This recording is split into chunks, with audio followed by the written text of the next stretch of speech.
Nagsagawa ng trilyon peso march ang iba't ibang sektor ng lipunan laban sa katiwalian at korupsyon ng gobyerno dito sa harap ng EDSA People Power Monument at kahabaan ng EDSA White Plains sa Quezon City.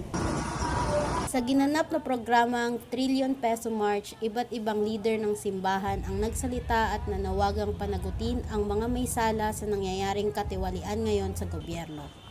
Isang symbolic white ribbon din ang itinaas ng mga rallyista bilang tanda ng pag-asa, kapayapaan at katarungang walang kulay.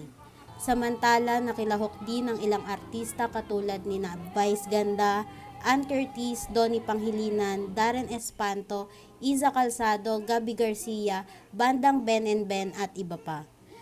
Pagkat ako'y isang mabuting Pilipino. Sa kabilang banda ay nagkaroon din ng kilos protesta ang ilang pro-Duterte groups na naging mitya naman ng tensyon sa pagitan ng mga progresibong grupo.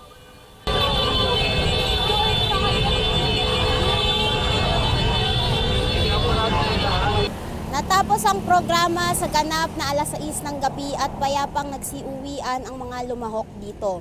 Patuloy naman ang panawagan ng mga Pilipino laban sa korupsyon at katiwalian na nangyayari ngayon sa ating bansa. Alessandra Pandes, DZRH News.